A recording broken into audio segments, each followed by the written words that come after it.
Hola, muy buenas a todos, bienvenidos al canal. En este vídeo vamos a tocar los partidazos de ayer entre el FC Barcelona y el PSG y entre el Mónaco y el Manchester City. En ese orden será. Para empezar, yo creo, antes de ir al análisis del propio partido, yo creo que el Barça-PSG no se puede entender, no se puede analizar sin hablar de las circunstancias que envolvían este partido, y es básicamente las bajas de ambos equipos. Por supuesto, bajas muy distintas en ambos equipos, porque en el PSG estamos hablando de que 5 titulares, pero titularísimos, no estaban en el partido. En el caso del Barça, podríamos hablar de 2 titulares fijos, como es el portero Joan García y Rafinha, y de un pseudo titular podríamos decir que es Fermín, que si opta por Fermín u Olmo a día de hoy no se sabe. Yo personalmente optaría por Fermín, y más en un partido de tanto nivel de intensidad. Creo que Fermín hubiera sido un jugador importante en este aspecto. Y luego más secundario, pues Gavi. Aunque es cierto que si algo se ha visto en el partido es que el aspecto físico es una de las marcas que han determinado el partido, porque el Barça ha acabado realmente por debajo en ese envión físico final del PSG. Bueno, final de los últimos 20-25 minutos, el PSG se ha comido físicamente al Barça. Y es que en el caso del PSG, las bajas no solo son de titulares, o sea, no es solo pierdes lo que tienes de aporte de los titulares, sino que encima los suplentes son claramente de peor nivel. Aunque en el caso de, por ejemplo, la baja de Marquinhos, no la contaría como baja, porque Zabarnyi, el central que han fichado del Bournemouth, el compañero de Huijsen del año pasado, ha hecho un partidazo, entonces no voy a contar la de Marquinhos. Pero sí que, por bien que lo haya hecho Zaire Emery como pseudo escudero de Hakimi, João Neves es un futbolista muy superior, es uno de los mejores centrocampistas del mundo, encima está en un año impresionante, y a nivel físico le habría dado otro extra al equipo, por no hablar, por supuesto, de la delantera. Si la delantera Barcola, que bien, puede ser un pseudo titular, podríamos decir, pero en punta estaba Mayulu y en derecha estaba M'Baye. Yo estoy seguro de que un alto porcentaje de la gente que está escuchando este vídeo no había oído hablar de M'Baye, y Mayulu igual le suena porque algún minuto se ha tenido, aunque creo recordar que incluso Mayulu ha jugado de centrocampista. O sea, imaginémonos. Si yo decía antes de que le podría haber dado un extra físico Gavi al Barça en ese rush final, incluso mismamente Rashford, porque si Rafinha hubiera sido titular, Rashford habría sido suplente, habría entrado en la segunda parte y le habría dado un extra al Barça. Pero claro, vosotros imaginaos esto mismo que estoy contando, pero que el que entra en la segunda parte de refresco es Barcola. O sea, el PSG ya dominando, abrasando físicamente al Barça, y te entra un Barcola fresco. Después de 60 o 70 minutos de Kvaratskhelia, Dembélé y Doué, y no de Mayulu y M'Baye. O sea, habría sido una película completamente distinta. Por eso, antes de dar el análisis del partido, recalcar esto: las bajas han sido absolutamente claves en el entendimiento del partido. Un partido que, a decir verdad, ha empezado realmente bien el Barça, especialmente apoyado en un Lamine Yamal que, cuando tiene esos momentos en los que se siente el protagonista y le logran encontrar, es capaz de volcar el partido, de volcar el juego a su zona, y le ha dado igual que enfrente tuviese al mejor, con diferencias astronómicas, el mejor lateral izquierdo del mundo, que es Nuno Mendes. Una bestia física tremenda a la que Lamine Yamal, no diría 50-50, pero yo creo que incluso ha llegado a estar un 60-40 a favor de un Lamine que ha destacado en el desborde individual. Bueno, sí, ha tenido alguna acción, sobre todo de highlight de TikTok, especialmente la primera del partido. Claro, coge el balón, recorta a uno, hace una ruleta yéndose entre dos, recorta al otro. Claro, esa es su carta de presentación en el partido. ahí se ha venido el público abajo, los comentaristas, bueno, qué decir, en parte es normal, porque claro, un chaval de 18 años que está recuperando de nuevo la titularidad porque viene de estar lesionado y tal y cual, y hace esa carta de presentación ante Nuno Méndez, pues hombre, creo que sí ameritaba tal elogio. Y es cierto que el Barça ha volcado por ahí prácticamente todo su fútbol.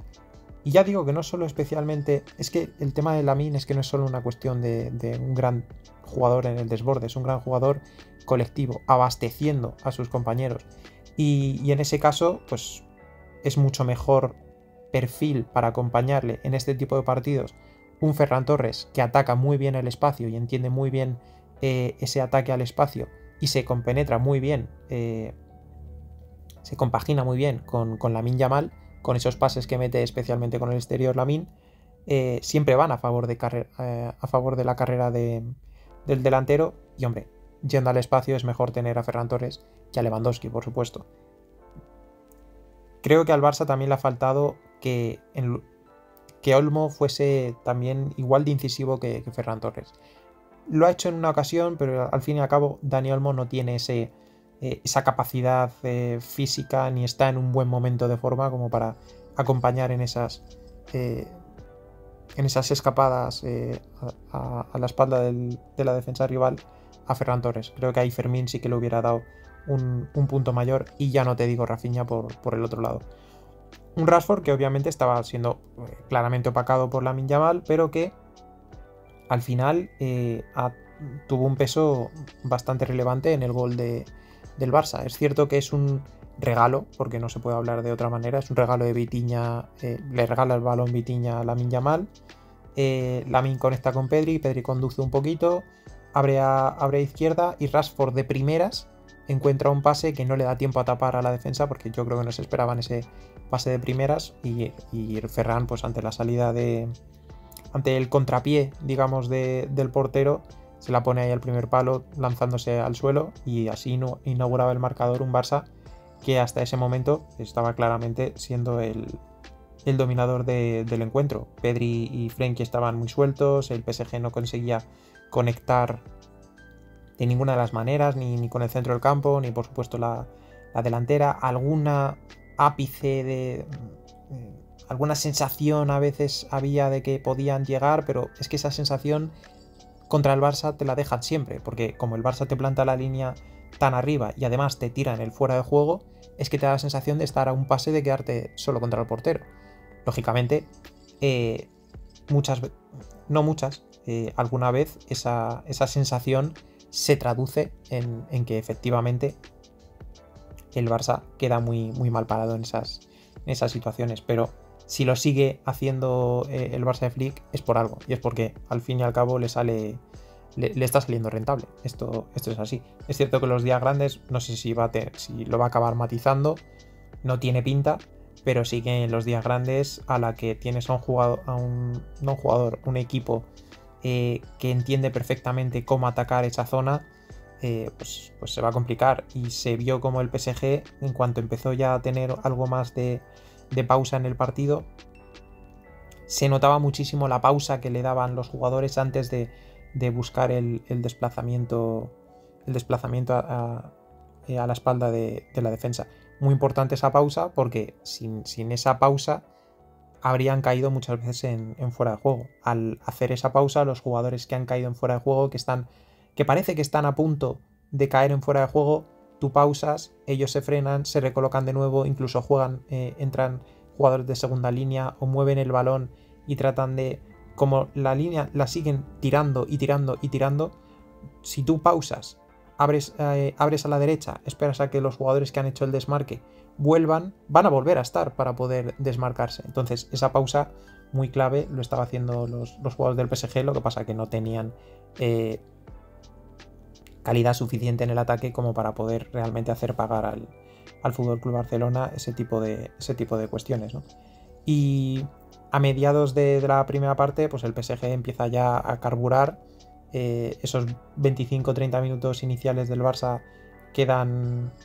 empiezan a quedar ya muy atrás. El PSG empieza a carburar, como digo, Vitinha, que estaba haciendo un partido bastante desconocido para ser el mejor centrocampista del mundo, que para mí es. Además creo que con cierta diferencia. Ha conseguido establecerse, volver, encontrarse, y encontrándose Vitinha ha empezado a encontrar otra serie de jugadores.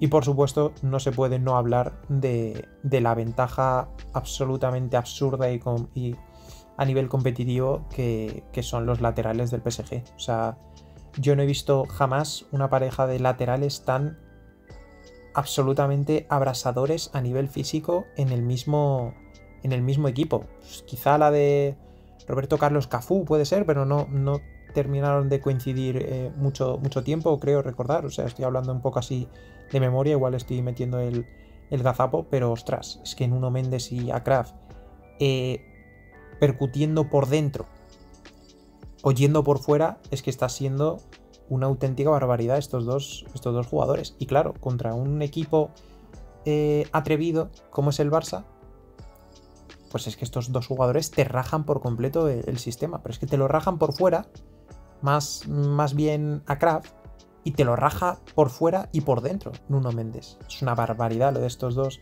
futbolistas, y es increíble el físico y la capacidad técnica, incluso la toma de decisiones que sorprenden estos jugadores tan físicos. Son jugadores que te acaban decantando el partido. Y es precisamente en una de esas increíbles internadas de Nuno Mendes, de excursiones por dentro que se suele marcar en Nuno Mendes, donde realiza dos de las acciones más claves, o bueno, una más clave, otra potencialmente más clave del partido, que es, como digo, en una de sus incursiones, parte desde campo propio, pero empieza a conducir por dentro, sacando una velocidad y una potencia que sí, obviamente se le ve que es un jugador físicamente increíble, pero aún así me sigue sorprendiendo de dónde la saca, porque es una cosa absolutamente increíble. En una de esas veces en las que se ha metido por dentro, pues hombre, Frenkie de Jong le frena con los tacos en el gemelo. Entonces es una jugada bastante susceptible de ser tarjeta roja. Yo creo que en la Liga Española eso es tarjeta roja, no para el Barça, no para el Barça. Para el Barça quizá hubiera sido lo mismo que esta, pero sí que en la Champions League quizá los criterios son algo distintos. Es cierto que no creo que hubiese mala fe en el hecho de que Frenkie de Jong hiciese esa entrada. Había más desesperación y mala suerte de que al cruzarse, obviamente, tú no terminas de controlar el paso, donde poner los pies, sobre todo si el jugador está muy encima y le pisa. Pero más allá de que sea involuntaria, es que es un pisotón con los tacos en el gemelo, en un jugador que va a casi máxima velocidad. Entonces era bastante peligrosa. Encima era una situación que ese jugador ya estaba encarando la última línea. Entonces yo creo que podría haber sido susceptible de tarjeta roja perfectamente. Y luego en otra internada muy similar de Nuno Mendes, pues acaba dejando desparramados a absolutamente todos.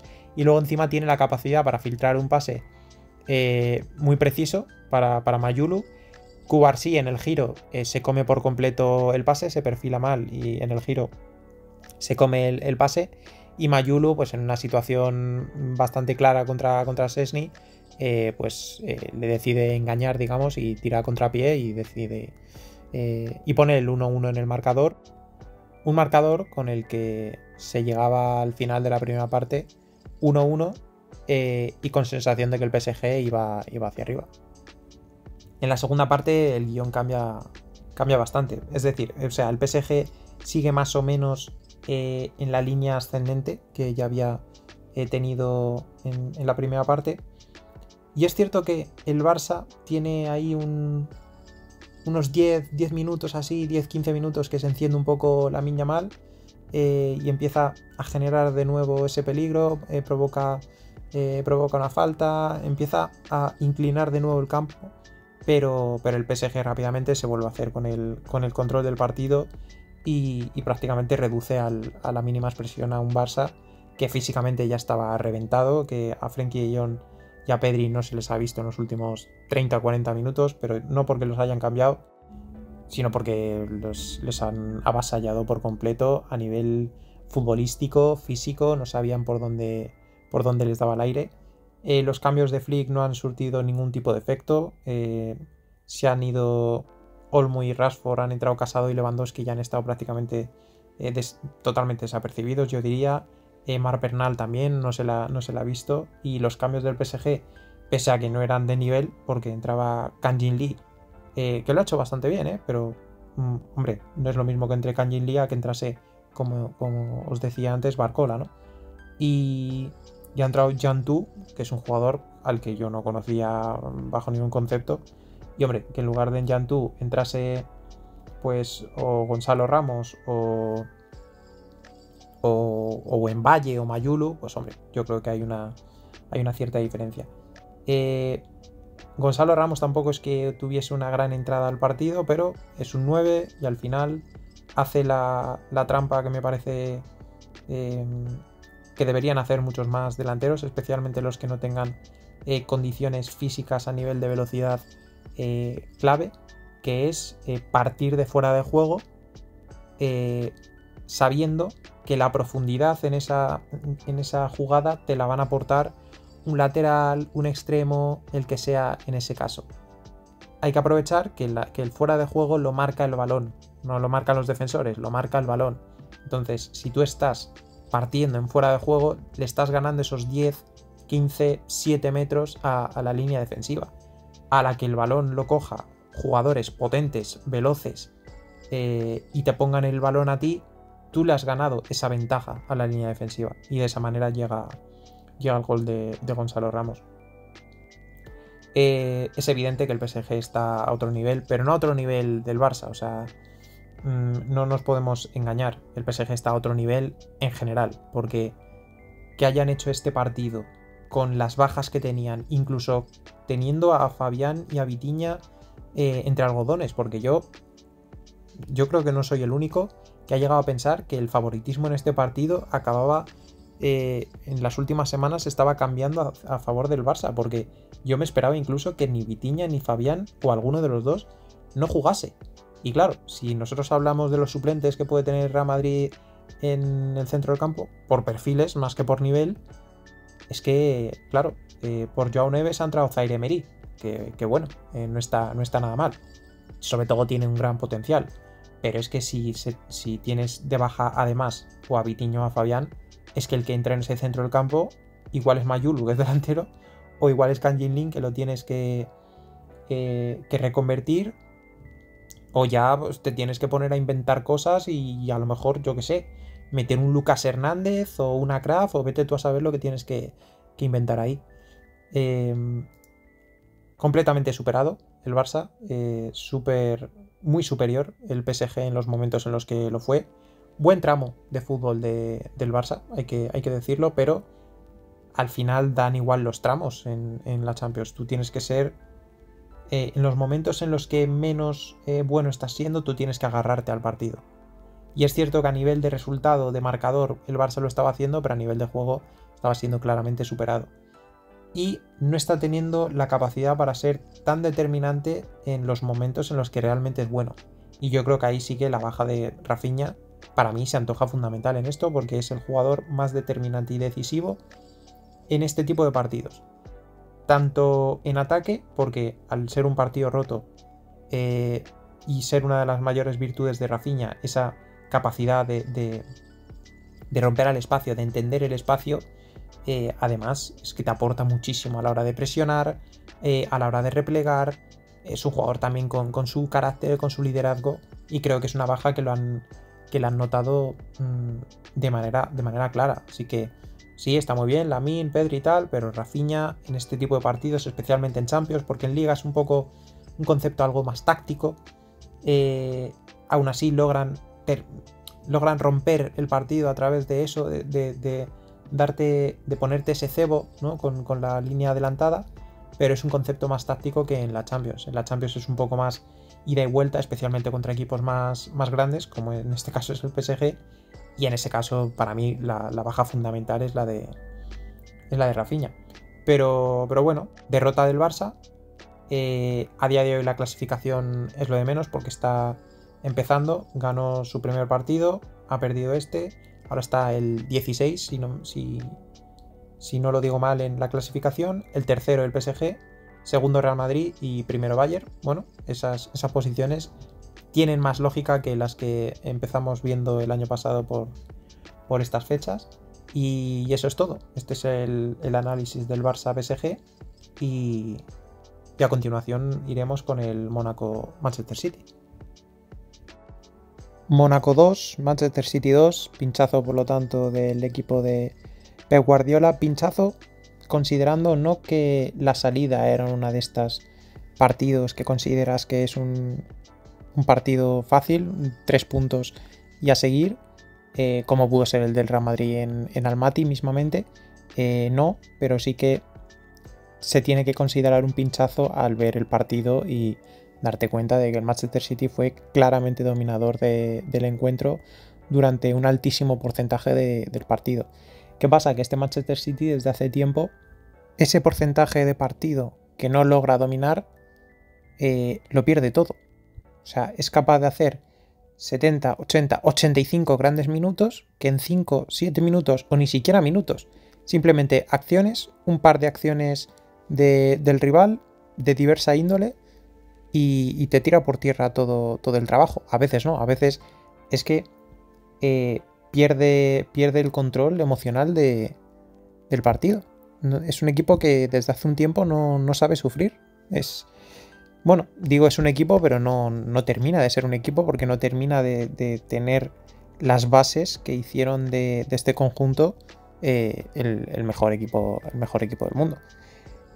Y como digo, el Manchester City desde el minuto 1, claro dominador del encuentro. El Mónaco estaba muy replegado en un 5-3-2, en ocasiones hasta 5-4-1 y el Manchester City trataba de mover el balón de lado a lado con la línea defensiva. Bueno, la línea defensiva estaba en su campo, o sea, estaba en el campo rival. Los centrales a veces estaban actuando casi como si fueran centrocampistas, con Haaland como siempre fijando centrales, con movilidad, con Foden y Reinders tratando de aprovechar esa fijación de los centrales, Bernardo Silva en derecha, Doku en izquierda. Doku en este tipo de partidos, este tipo de extremos, en este tipo de encuentros, lo tienen muy complicado, porque al fin y al cabo son extremos muy rápidos, de desborde, de velocidad, de necesidad de espacio. Es cierto que también son extremos que te fabrican el espacio, porque con un gran cambio de ritmo son capaces de generar esos 2 metros de diferencia con el rival que otros no pueden sacar, pero cuando el equipo rival está tan atrás y están teniendo tal acumulación de jugadores con buenas coberturas y tal, se le complica bastante. Aún así, me gustó bastante, no solo durante este tramo, sino en general, Foden. Me parece que está recuperando un poco esa chispilla, esa electricidad que le hizo ser el gran jugador que fue, y que la temporada pasada fue un jugador totalmente desconocido. No sé hasta qué punto le puede estar viniendo bien el fichaje de Ryan Cherky, que ahora está lesionado, pero quieras o no, es el jugador que le puede pelear el puesto, porque es un jugador que comparte muchas características con el futbolista inglés. Y como digo, Manchester City, pues mucho dominio de balón en esa zona, pero mucha horizontalidad también, no tanto por ellos, sino por lo que te obliga el rival. Al estar tan abajo tienes muy difícil poder penetrar en esa línea defensiva. Pero en el minuto 15 Guardiola, que estaba de central, estaba jugando de central, pero estaba posicionado como si fuese un centrocampista. Pues Guardiola logra encontrar a Haaland, que hace un desmarque corto, muy rápido, y aprovecha esa picada magnífica de Guardiola, que en esas zonas yo creo que es seguramente el mejor defensor del mundo, con balón, quiero decir, a la hora de poder filtrar, buscar ese tipo de acciones, incluso a la hora luego de él poder sacarse el disparo, como nosotros los madridistas lo hemos podido sufrir incluso. Incluso a nivel de gestos técnicos, de recortes, de amagos. Creo que es el jugador más dotado de la línea defensiva en general del mundo para generar en esas zonas, y le mete un pase espectacular a un Haaland que ante la salida del portero y aprovechando que el balón estaba botando, pues hace un salto de estos karateka habitual de los suyos y se la cuela de vaselina al portero. Se ponía por delante un Manchester City respondiendo a la lógica, más que nada, porque hasta ese entonces solo existía un equipo. Pero lo que digo, un minuto y medio después de que el Manchester City haya picado tanta piedra y haya conseguido por fin marcar el gol, pues el Mónaco se suelta un poco, llega al sector izquierdo. El Manchester City acumula demasiado jugador ahí, incluso se hunde demasiado en el área, deja la frontal bastante descubierta y el centrocampista del Mónaco, Teze, recoge el balón en la frontal y pega un golazo increíble con la diestra al palo corto con efectito. Estaba cerca Foden, pero no lo suficiente como para poder frenar ese disparo, y al Manchester City pues le tocaba volver a remar. O sea, es lo que digo, al final el Manchester City puede hacer 20 cosas bien, que hace una cosa mala y están empatados. Están 20 bien es igual a 1, una mal es igual a 1. Entonces, ante eso es muy complicado, la verdad. El Manchester City volvió a su plan previo, a encajar ese gol. Seguía siendo dominante, el Mónaco seguía abajo y era Foden el que le daba esos ratitos, esos chispazos diferentes. Y en uno de esos chispazos diferentes que estaba aportando Foden, pues el mayor del partido, por lo menos de la primera parte, pero yo diría que en general del partido, lo realiza el propio Phil, la coge en la zona de la frontal del área, ahí en la zona de la media punta, se gira y, siendo consciente el rival de que es zurdo, le tapan la zurda, pero Foden se va hacia afuera, es decir, se va hacia su diestra y pega un pedazo de trayazo increíble al primer palo y el balón se estrella en el larguero. Y es nuevamente Phil Foden el protagonista de la siguiente gran acción del partido, en la que le roba un balón a Ansu, que Ansu estaba defendiendo en su sector izquierdo de la línea defensiva. El City logra trazar un juego por ahí a través de ese juego de fijaciones y de movilidad que tanto caracteriza al Manchester City en esas zonas llamadas indefendibles. Stones, que ya os digo que estaba muy, muy adelantado, encuentra a Bernardo, que gana línea de fondo, pone el balón atrás y remata a Reinders tratando de cruzarla, pero con el portero del Mónaco hace una gran parada. Haaland caza el rechace, pero estaba ya demasiado escorado, así que acaba rematando al lateral de la red. Muy poco después, el City, en este caso por el sector izquierdo, logra encontrar a O'Reilly en situación bastante despejada en el sector izquierdo, gracias al juego, como digo, de movimientos que estaban logrando descolocar a una defensa que estaba bastante bien plantada, la defensa del Mónaco, y muy poblada también. Pero la verdad es que movieron bien el balón y consiguieron encontrar ahí a O'Reilly, que para el balón levanta la cabeza y mete un centro perfecto. Lo que pasa es que si el centro es perfecto, toda la acción de Haaland es absolutamente de matrícula de honor. Primero se oculta de los centrales para que los mismos pierdan la marca, y como el balón va por delante de donde está Haaland, claro, Haaland, al estar por detrás de los centrales, gana esos 2 pasitos de inercia, y si ya de por sí es un jugador que tiene un gran salto, que tiene esas condiciones atléticas tan increíbles y con 1,94 de altura, pues imagínate teniendo esa inercia que encima los centrales no tienen porque están en parado. Claro, pues Haaland se come por completo a los defensores y encima marca los saltos de una manera, marca los tiempos del remate de una manera espectacular, y consigue el segundo gol en su cuenta y de esta manera poner un poco más de lógica en el marcador, porque que en ese entonces fuesen 1-1, la verdad es que fue un poquito de aquella manera. Y así llegan a la primera parte.